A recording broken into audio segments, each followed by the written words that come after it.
Olá pessoal, nessa segunda videoaula de transferência de calor, a gente vai abordar então a equação geral do transporte de energia por condução, também conhecida como equação geral da difusão térmica. Então a gente vai deduzir a equação geral para coordenadas cartesianas, que é mais fácil, mais simples de entender. Depois generalizar para as outras os dois termos de coordenada, cilíndrica e esférica.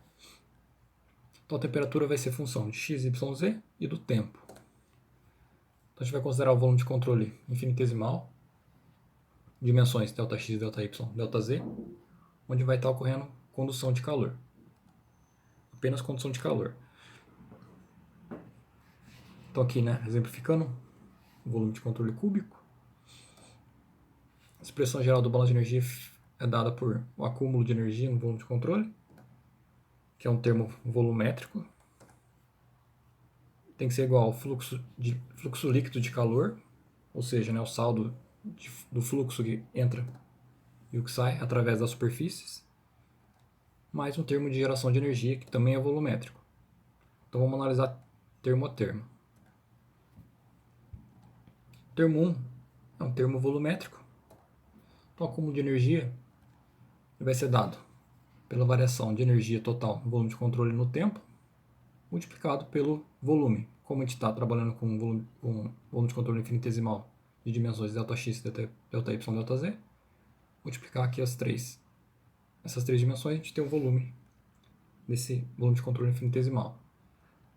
Posso escrever o termo E, volume de controle, como ρ, a massa específica, capacidade térmica, vezes a temperatura. Se a gente analisar as dimensões só para garantir, como é o balanço de energia, vou ter aqui, né, derivada no tempo, 1 sobre segundo, massa específica, quilograma metro cúbico, capacidade térmica, energia, massa, temperatura, e temperatura, Kelvin. Aqui o volume, metro cúbico. Então Kelvin corta, metro cúbico, quilo, sobra joule por segundo, ou watts, né, energia por tempo. Indo para o termo 3, que é o termo de geração também volumétrico, o termo de geração pode ser definido dessa forma: a taxa de energia gerada vezes o volume, sendo que o E de geração, o E bolinha de geração, é uma variável em watts por metro cúbico. Por exemplo, se tivesse uma resistência elétrica dentro do volume de controle gerando uma energia por unidade de volume. Já o termo 2, que é o termo relacionado com o fluxo de calor, ele depende do balanço da condução em cada face, em cada direção. Então, já que o fluxo térmico é vetorial, né, a gente tem que analisar cada eixo separado. Então, no eixo X, a condução em X vai ser a taxa de transferência de calor por condução em X vai ser o fluxo de calor em X na área normal ao eixo X. Então, exemplificando, seria as áreas coloridas aqui. Eixo X, então seria tá entrando pela área verde, saindo pela área vermelha. Então fica, né, que entra em X, Q de X, fluxo em X vezes a área, que é ΔY, ΔZ, área normal eixo X, e sai o fluxo na posição X mais ΔX, na mesma área. Para o Y, taxa de transferência de calor por condução Y é igual ao fluxo Y vezes a área normal em Y. Então agora fica, né, relacionado com o eixo Y, essas duas faces. Então entra fluxo em Y, a área agora é ΔX, ΔZ, e sai o fluxo com uma variação infinitesimal ΔY, pela mesma área. Para finalizar, em Z, então taxa de transferência de calor em Z é o fluxo pela área normal em Z. Então tem a entrada no fluxo em Z, ΔX, ΔY, área normal ao eixo, e sai fluxo Z mais ΔZ, ΔX, ΔY.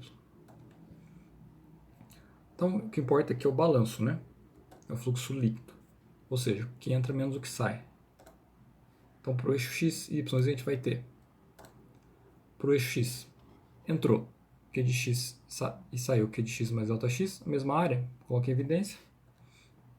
Mesma coisa para o y, mesma coisa para o z.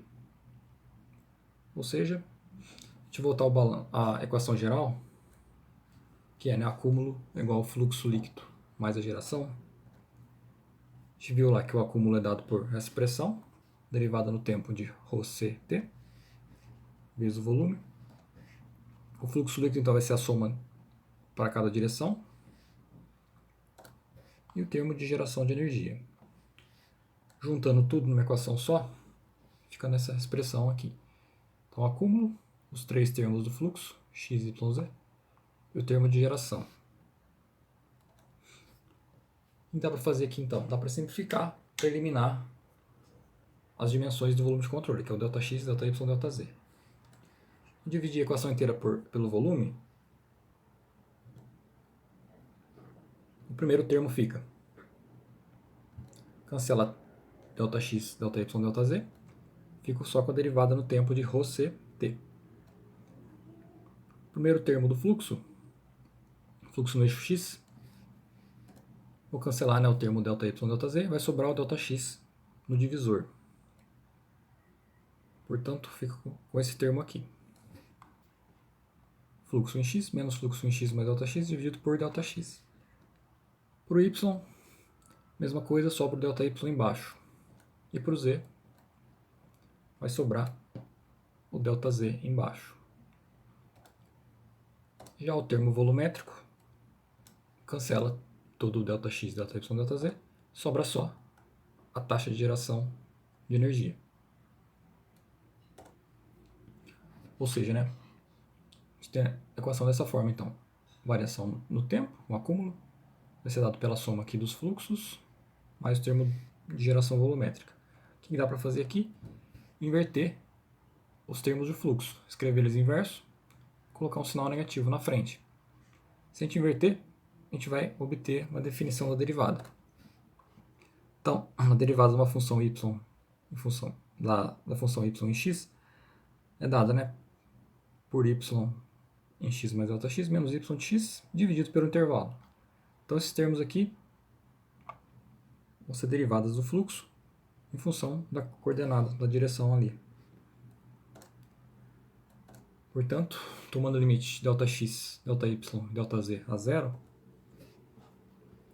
esse termo aqui vai representar derivada do fluxo em x no eixo x, esse termo aqui, derivada do fluxo y em y, e o terceiro, derivada do fluxo em z na direção z. Todos são negativos, então passo negativo para frente para colocar em evidência. Chega nessa expressão. Ainda não é a expressão final. É interessante a gente expressar como uma derivada que está levando em consideração a variação da condição no espaço e no tempo, por isso até, né, da derivada parcial aqui. É interessante transformar os fluxos aqui em função da temperatura, para ficar ao lado esquerdo e direito da expressão relacionada com a temperatura. Então, pela lei de Fourier, no eixo x, o fluxo é dado por menos k, a gradiente da temperatura no eixo x, ΔT, ΔX. Por y, gradiente em y, e para z, gradiente em z. Então, se a gente substituir essas expressões aqui na equação geral, a gente vai ter, né, para o x, substituir aqui, né, então a derivada parcial em dx, d sobre dx, abrir aqui, substituir a lei de Fourier, a condução para o eixo x, mais o termo do eixo y, mais o termo do eixo z. Como tem o negativo que aparece na expressão da lei de Fourier, para corrigir, né, o sinal aqui do delta, já que a condução sempre é da temperatura maior para menor,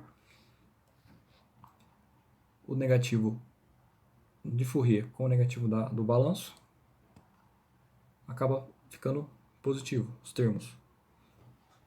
Então a gente tem a equação aqui geral, dada por variação da energia no tempo, né, que a gente expressou em ρct, igual a soma da derivada dos fluxos mais energia gerada.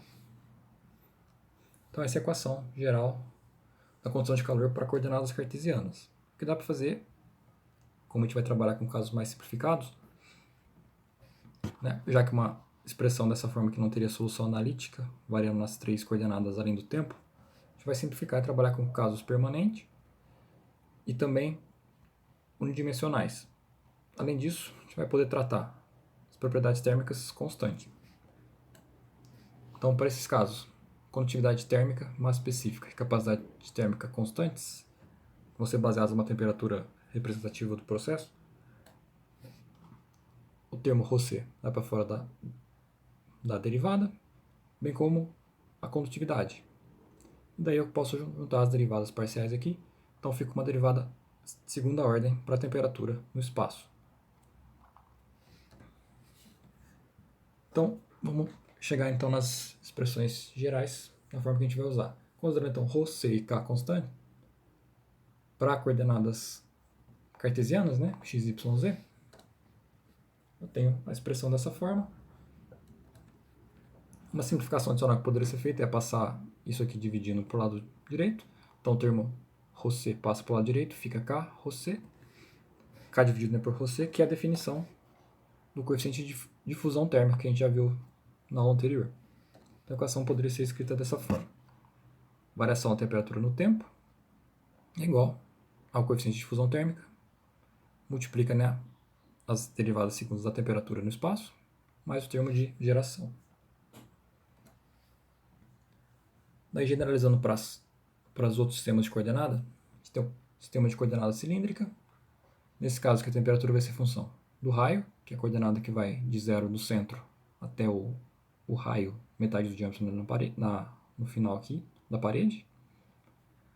Coordenada θ, que é a coordenada tangencial, e a coordenada z, que é a axial, além de poder variar no tempo.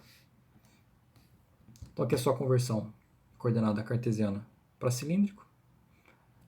Não vou cobrar essa conversão, a gente vai usar a equação geral simplificada. Então a equação geral é dada por essa expressão aqui. Então o termo do tempo, do acúmulo, não é alterado, nem o termo de geração, né, já que eles não dependem da coordenada aqui, espacial. Então o primeiro termo do lado direito que representa o fluxo radial, que é a variação da temperatura no raio. O segundo termo representa o fluxo tangencial, que seria se a energia estivesse sendo transferida em função aqui do espaço do ângulo, né? E o último termo, um fluxo térmico axial, desculpa. Por exemplo, se a parede de baixo estivesse aquecida e de cima não, então fluxos nesse sentido aqui. Além disso, tem o sistema de coordenadas esféricas. Daí aqui, qual que é a principal diferença, né? A gente não tem mais a coordenada axial. Vai ter duas coordenadas relacionadas com o ângulo. Então, a temperatura vai ser função do raio, por exemplo, do centro da esfera até a superfície dela, a derivada colatitudinal e a coordenada colatitudinal e a coordenada tangencial, que são duas relacionadas com o ângulo de referência, além do tempo. Aqui, de novo, conversão do sistema de coordenada cartesiana para esférico, e a equação fica dessa forma. Então o primeiro termo, né, do lado direito, novamente fluxo radial, aqui a dependência já é ao quadrado, então gradiente da temperatura no raio. O segundo termo relacionado com colatitude, e o terceiro termo, o azimutal. Então dois termos relacionados com o ângulo do sistema de coordenadas. Então as soluções analíticas vão ser obtidas apenas para casos simplificados. Casos mais complexos, tridimensionais, variando no tempo, precisa de ser resolvido numericamente. Para os casos simples, as equações vão ficar de uma forma parecida. Então, vou começar simplificando aqui com um caso unidimensional, sempre regime permanente, para uma parede plana, sem geração de energia, com fluxo em x. Então, fluxo unidimensional em x. Se a gente partir da equação geral, sistema de coordenada cartesiana, considerando as propriedades térmicas constantes. Se o regime é permanente, termo temporal cancelado. Então, o termo do lado esquerdo, derivada de t no tempo, cancelado. Se é unidimensional em x, não tem gradiente em y nem em z. Como não tem geração, eu chego na expressão que k, derivada segundo a temperatura em função de x, vale zero. Ou seja, eu posso abrir, né, agora, como só depende de uma coordenada, escrever as derivadas totais, né, não mais a parcial, como estava antes. Posso também fazer uma última simplificação, que é passar o k para lá, vai zerar, então fica d dx vezes ΔT, ΔX igual a zero. Então, só guardando aqui a expressão, essa para parede plana. Se eu integrar essa equação aqui em x, eu tenho o perfil de temperatura, do ponto 1 ao ponto 2. No caso, simples, né? Vai ser uma, sem geração, vai ser simplesmente uma reta.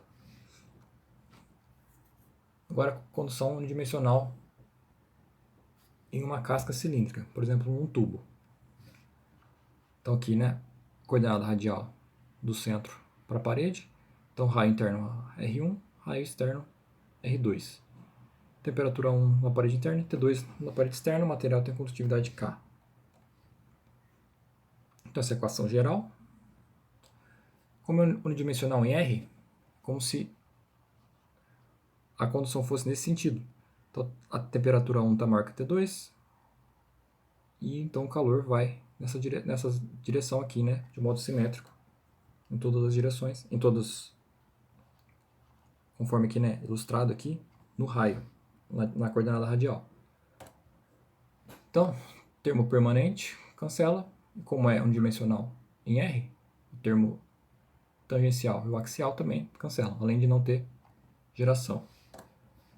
Então, fico com esse termo aqui, termo radial, que representa então a condução unidimensional radial, né, uma casca cilíndrica. Seria o exemplo de um tubo.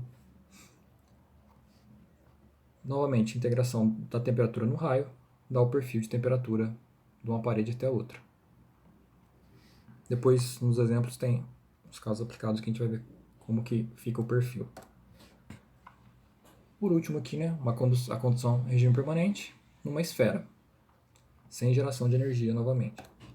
Então, como se, novamente, né, apenas na direção radial, por exemplo, se tivesse a temperatura mais alta no centro da esfera em relação à superfície. Então, a energia vai ser transportada nesse sentido aqui. Pegando a equação geral, novamente, regime permanente, segundo e terceiro termo relacionado com o ângulo cancelado, só sobra o termo radial, né? Lembrando também que não tem geração de energia. Então, essa é a equação aqui simplificada, 1 sobre r quadrado ddr, r quadrado, gradiente da temperatura no raio, igual a zero, representa a condução na casca. A gente pegar as três equações que a gente acabou de ver aqui agora, comparar, a coordenada cartesiana, coordenada cilíndrica, coordenada esférica. Vai ver que as equações têm uma cara parecida. Esse K aqui eu posso escrever aqui para dentro, não tem problema, para melhor comparação, né? Então, uma equação geral, a gente poderia escrever dessa forma aqui. 1 sobre r elevado a n, ddr, K, r elevado a n, gradiente da temperatura no raio igual a zero. Sendo que o n vale zero, e substitui o raio por x para a coordenada cartesiana, a gente volta para essa equação. Se o n vale 1, coordenada cilíndrica, e se o n vale 2, coordenada esférica. O importante é que a gente vai trabalhar com essas três equações aqui nos próximos exercícios. Então, para solucionar essas equações diferenciais, a gente precisa de condições iniciais para regime transiente e condições de contorno para regime permanente transiente. Por exemplo, uma formação da temperatura ou do fluxo em alguma posição. Como a gente voltar aqui, né, a gente observa que as derivadas são de segunda ordem, a gente vai precisar normalmente de duas condições de contorno. gente não vai trabalhar com caso transiente, mas, por exemplo, se fosse necessário, né, uma condição inicial sempre seria descrever, né, a temperatura em todo o domínio no tempo inicial. Por exemplo, temperatura em todas as posições de uma parede plana seria 10 graus no início. Isso se todo o domínio tivesse, né, 10 graus no início da análise. Daí, a solução partiria daí, para o caso transiente. As principais condições de contorno podem ser divididas em 6 principais. Vamos ver uma por uma aqui então. Primeira, mais simples, condição de contorno com temperatura especificada. Normalmente é fácil, né, medir a temperatura das paredes. Pode colocar um termopar ou até utilizar um termômetro infravermelho. Vai fornecer a leitura. Então aqui, por exemplo, né, para o caso especificado, 150 graus parede da esquerda, que está em 0, e 70 graus parede da direita, que está em L. A gente poderia especificar dessa forma. T0 no tempo, aqui ainda está dependendo do tempo, mas como eu falei, isso vai ser desprezado nas análises, mas o modo certo, né, de colocar as condições de contorno seria, né, temperatura na posição 0 no tempo t, igual a um T0, vai ser constante nesse caso, 150 graus. E o T em L, a gente pode chamar de TL, 70 graus Celsius. Então X vale 0 posição na parede esquerda, vale L na posição na parede direita.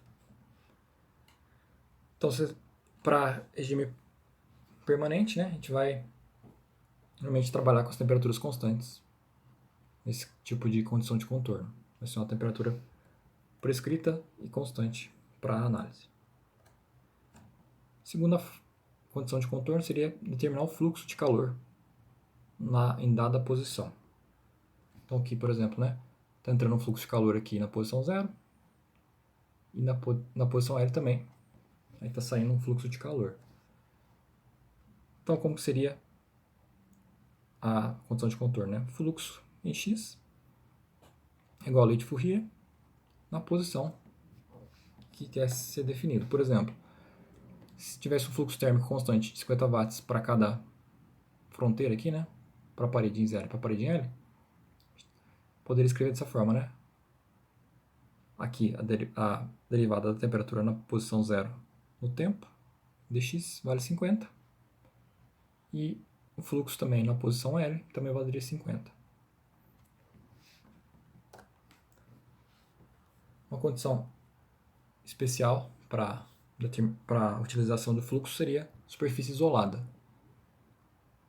Nesse caso, o fluxo vai ser 0 nessa posição de onde a parede está isolada. Por exemplo, aqui, né? Posição 0, tem o isolamento térmico, não deixa o fluxo de calor passar. E na outra, seria uma condição de contorno do primeiro tipo que a gente viu.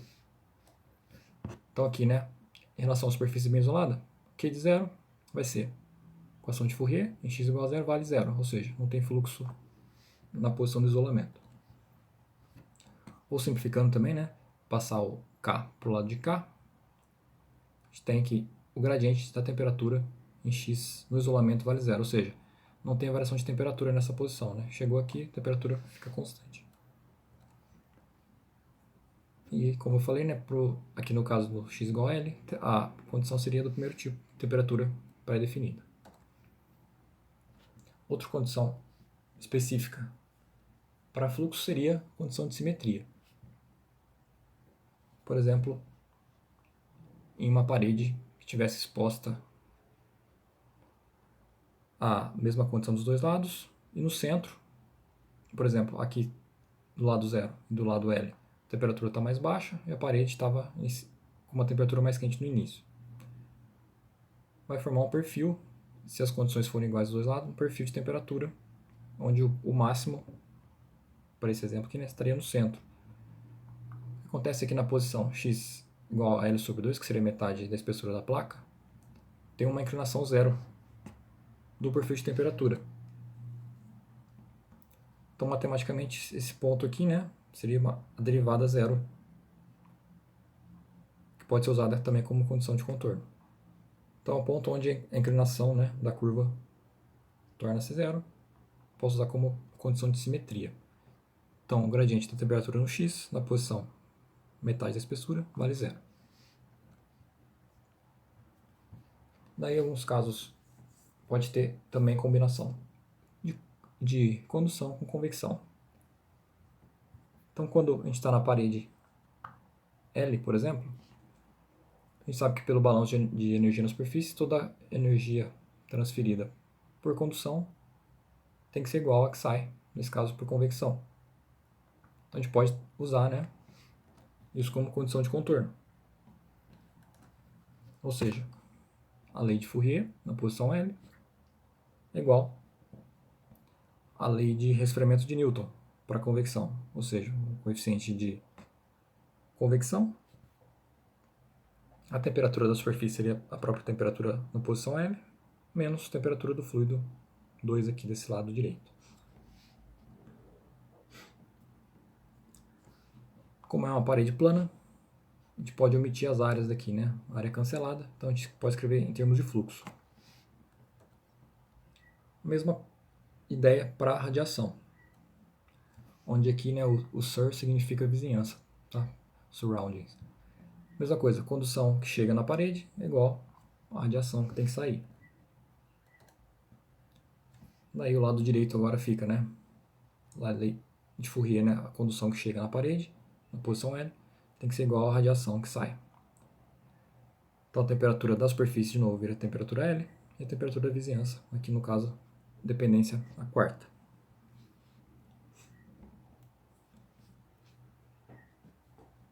Quinto tipo de condição de contorno seria condição de interface, quando você tem uma parede composta de dois materiais diferentes, materiais A e B. Então, se a gente olhar para a superfície da interface, a taxa de energia de calor por condução que está chegando tem que ser a mesma que sai. Né, que está chegando nessa interface do material A é a mesma que passa para o material B. Então, a gente tem que satisfazer duas condições. O contato tem que estar à mesma temperatura. Então, o TA é igual a TB na posição x0, que é a posição da interface. E a segunda condição é que não pode armazenar energia, né, já que é uma superfície. Novamente, o fluxo ou a taxa de calor que entra é igual à taxa de calor que sai. Como é a mesma área, a gente pode escrever em forma de fluxo. Então, ó, K, ΔTA em x0, ΔX tem que ser igual a KB, ΔTB em x0, ΔX. E por último seria aquela condição da superfície que a gente já acabou dando alguns exemplos, mas só para deixar generalizado. Então, todo o calor que é transferido, está entrando, né, por todos os modos possíveis, tem que ser igual ao calor que sai naquela dada superfície. Então, para exemplificar melhor, vou fazer alguns exercícios aqui. Então, considerar a condição de calor unidimensional permanente, uma parede de espessura L02 metros, condutividade térmica constante 0,9, sem geração de calor. Dois casos. Caso A, se a parede interna está a temperatura 0, 150 graus, recebendo um fluxo térmico constante de 400 watts por metro quadrado, qual que é a temperatura na superfície externa? Então, qual que é o TL? No caso B, temperatura na posição 0 é 40 graus, o lado externo da parede está exposto à convecção de ar, a 25 graus, e um coeficiente de convecção de 10 watts metro quadrado Kelvin. Qual que é a temperatura da superfície externa? Novamente, qual que é o TL? Então, as principais considerações, né? A gente tem que determinar o TL nos dois casos. A principal consideração é a condição de calor vai ser unidimensional, numa parede plana, com propriedades térmicas constantes. Daí o caso A e B tem condição de contorno diferente. No entanto, como é a condição unidimensional permanente em parede plana sem geração de energia, a equação simplificada vai ser a mesma para os dois casos. Então, a gente pode fazer uma vez só esse passo. Então, só exemplificando aqui as condições de contorno. No caso A, tem a temperatura de 150 graus e eu tenho também a informação de que o fluxo na posição da parede interna é dado 400 watts por metro quadrado. No caso B, eu tenho a temperatura de 40 graus do lado esquerdo, e do lado direito eu tenho convecção para o ar a 25 graus e um coeficiente de convecção de 10 watts por metro quadrado Kelvin. Então, se a gente partir da equação geral, sem geração de calor, a gente sabe que essa expressão que é a que dá o perfil de temperatura para uma parede plana, como a gente viu lá na simplificação anteriormente. Então eu posso passar o K para o lado direito da equação e deixá-la mais simples ainda. Então a integração dessa equação 1 vai fornecer T em X, ou seja, qual que é o perfil da temperatura em X. Sabendo o perfil, eu sei como que a temperatura se distribui ao longo de X, eu posso substituir o X desejado e calcular a temperatura naquela posição. Então a gente vai integrar a equação 1, integrando a primeira vez, passo o dx para o lado direito, como é zero, aparece a constante 1 de integração. Do lado esquerdo, né, a integral da derivada vai cancelar, vai sobrar dt dx. Vou chamar de equação 2. Integrando pela segunda vez, vou ter então a integral de dt igual a integral de c1 dx. Novamente, né, passando dx para o lado direito. Eu tenho então, a temperatura vai ser C1x mais C2. Equação 3. Então, essa equação 3, a gente tem que notar que é linear, né? Ou seja, a temperatura vai variar linearmente com a posição x, que é característicos de parede plana sem geração de energia. Essas constantes de integração C1 e C2 têm que ser obtidas por condições de contorno fisicamente válidas, que é, então, onde que diferencia, né, o caso A do caso B. Para o caso A, lembrando, né, primeiro, a gente tem duas condições, uma é que a temperatura é 150 graus em zero, e a segunda é que o fluxo na posição zero é 400 watts por metro quadrado. Então, condição de contorno 1, do tipo 1, vai ser do tipo 1, ou seja, temperatura especificada, então x0, temperatura vale 150. Condição de contorno 2 vai ser do tipo 2, que é quando o fluxo térmico está especificado. Então, em x igual a 0, nosso Qzinho 0 vale 400 watts por metro quadrado. Então, começar utilizando a equação, a condição de contorno 1. Então, temperatura, nosso T vai valer 150, quando x vale 0. Ou seja, isso aqui cancela, o C2 vale o próprio 150 graus. Usando a condição de contorno 2, em x igual a 0, o fluxo vale 400. Nesse tipo de condição de contorno, quando tem o fluxo, a gente tem a derivada da temperatura em x, e não só a temperatura direta, né? Então a gente tem que usar uma expressão que tenha derivada. A gente voltar lá, né, na integração, a gente viu que quando faz a primeira integração, a gente chega nessa expressão aqui, dt dx igual a C1. Então, se a gente multiplicar a equação inteira por menos k, a gente vai chegar numa expressão igual da condição de contorno.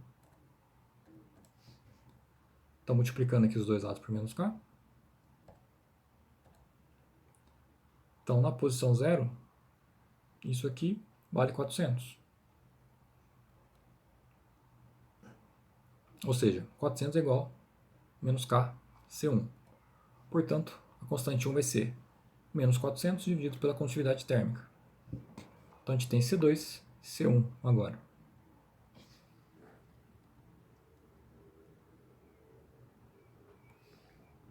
Copiando os valores aqui, C1 e C2. Se a gente voltar para a equação 3,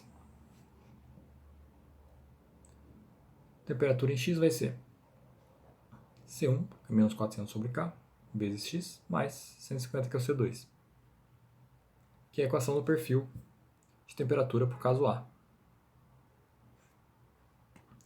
Então, se a gente quiser saber a temperatura em qualquer posição, só substituir o valor em x.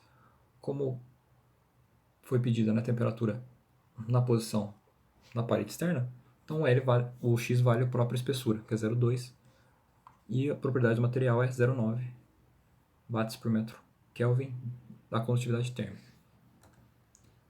Então, substituindo aqui,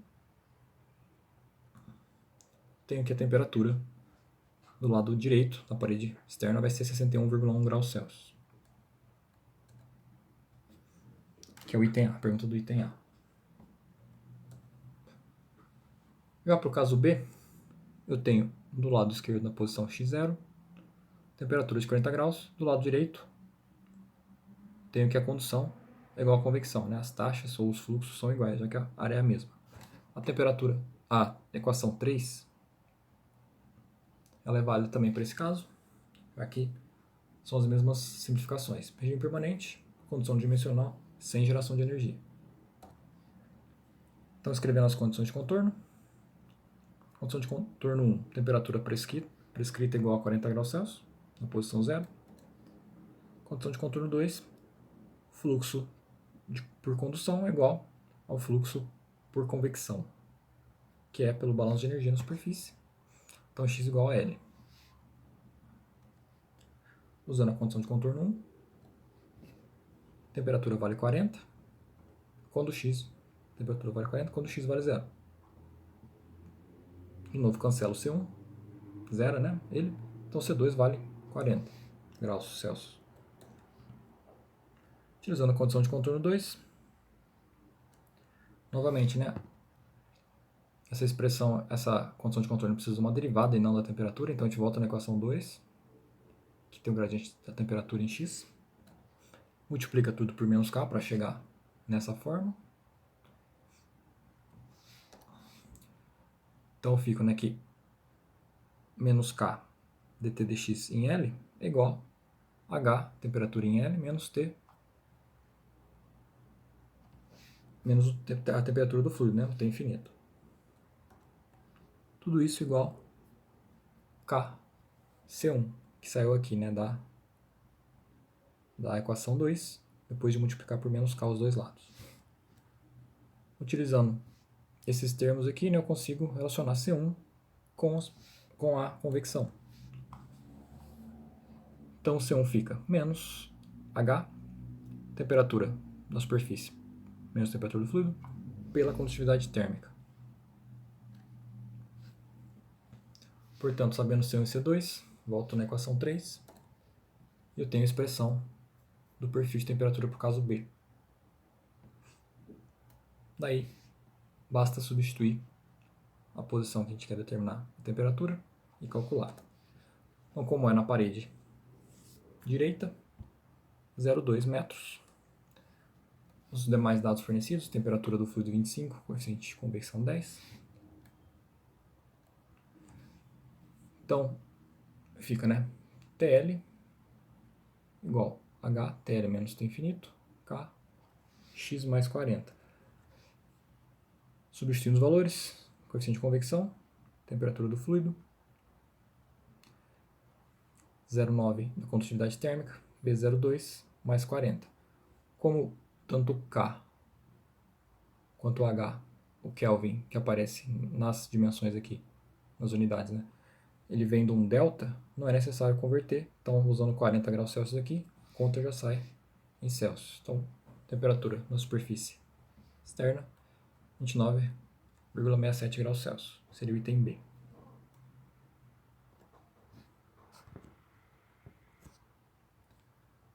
Agora, para exemplificar um caso de condução para coordenadas esféricas, eu vou fazer o exercício 4.5, que é numa tubulação. Então, tem uma tubulação de comprimento 20 metros, raio interno 6 centímetros, raio externo 8 centímetros. Condutividade térmica dessa casca cilíndrica é 20 watts por metro Kelvin. Daí a temperatura da superfície interna e externa são mantidas a 150 e 60 graus Celsius, respectivamente. Daí é pedido, né, o perfil de temperatura da casca cilíndrica sob condições permanentes e B, a taxa de transferência de calor de vapor pelo tubo. Então aqui, considerado, né, que está passando um vapor aqui por dentro da tubulação, então a temperatura interna é maior que a temperatura externa, você vai ter uma transferência de calor do tubo para o ambiente que ele está colocado. Então pede-se para determinar uma expressão da temperatura em função da coordenada radial e a taxa de calor. Olha aqui, né, que a temperatura na superfície interna é maior que a temperatura externa, então a transferência vai ser radial. Então as hipóteses é regime permanente, então a condução é radial pela casca cilíndrica e a condutividade térmica tratada como constante. Então, para essas condições escritas, novamente, né, a gente pode utilizar a equação simplificada da condução para a direção radial. Então, como é na direção radial, a gente vai ter esse transporte aqui no sentido aqui como ilustrado nessas setas. Então, sai da parede interna, vai para a parede externa, depois para o ambiente. Então, para a coordenada cilíndrica, os casos simplificados, a equação geral é dada por 1 sobre raio, derivada ddr, vezes multiplicando, né, a quantidade térmica, o raio e o gradiente de temperatura no raio. Tudo isso igual a zero. A gente vai ter que integrar a equação geral para obter TR.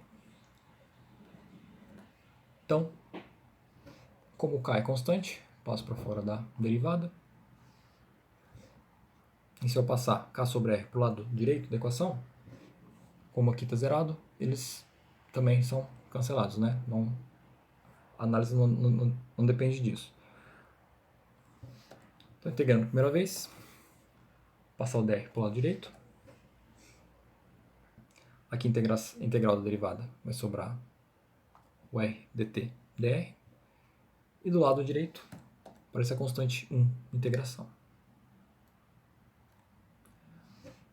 Passando o r agora dividindo, fica, né, dt sobre dr igual C1 sobre r.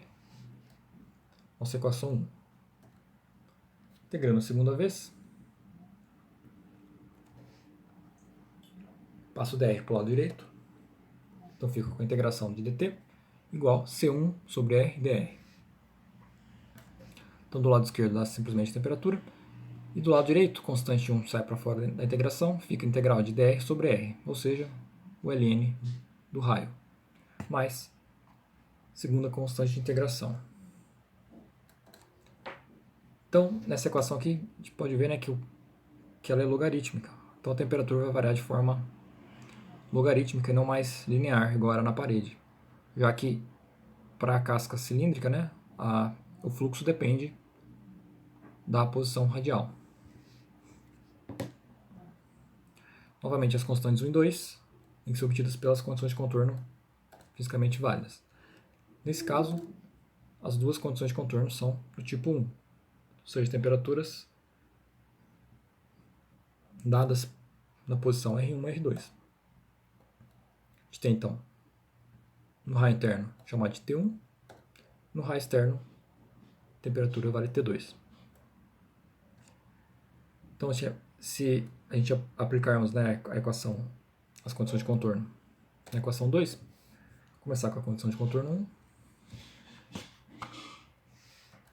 1, vou ter, né, o TR vira T1 e o R vira R1. Isolando o C2, passo isso aqui para o lado esquerdo da equação, então fica C2 igual a T1 menos C1 ln de R1. Usando a condição de contorno 2, no raio 2 a temperatura vale T2. Então agora fica T2 C1 ln de R2. De novo, isolando C2, para quê? Para a gente poder igualar as duas equações e achar a constante C1. Então eu cheguei aqui, né, pela condição de contorno 2, que o C2 vale T2 menos C1 ln de R2. Igualar então as equações 3 e 4, a gente pode obter C1. Então, igualando equação 3 e 4, isolando C1, então eu passo, né, o termo que está relacionado com raio 2 para o lado esquerdo e o T1 para o lado direito. Colocando em evidência, então, C1 e usando a propriedade dos logaritmos, subtração dos dois, mesma coisa que escrever eles divididos. Por fim, passo o ln dividindo a diferença de temperatura. Se a gente substituir, então, C1, a gente chega que o C1 vale, né, T2 menos T1, dividido por ln de R2 sobre R1. Se a gente substituir esse C1 em qualquer uma dessas equações, a gente vai conseguir achar o C2. Nesse caso aqui, vou substituir na equação 3. Substituir na 4 também daria certo, só vai ficar um pouco diferente a forma final. Então o C2 vai ser T1 menos o C1, que vale tudo isso daqui, vezes o ln do raio interno. Então agora eu tenho C1 e C2. Posso voltar, enfim, lá na equação do perfil de temperatura. Substituindo C1 e substituindo C2, eu chego nessa expressão aqui. O que dá para fazer aqui agora é, como esse termo, né, T2 menos T1, ln de R2 sobre R1, ele é comum, posso agrupar esses dois grupos aqui e escrever nessa forma. Então fica T1 mais diferença de temperatura T2 menos T1 e os logaritmos, a razão embaixo aqui, né, R2 sobre R1, que é do termo comum, e aqui o ln de R sobre R1, que saiu do agrupamento aqui, né? Esse termo era positivo, esse era negativo, então fica dessa forma. Esse é o perfil de temperatura para condução radial permanente, que é o que foi pedido no item A. Se eu plotar, né, o gráfico variando o R do raio interno até o raio externo, eu vou ter então a distribuição de temperatura ponto a ponto.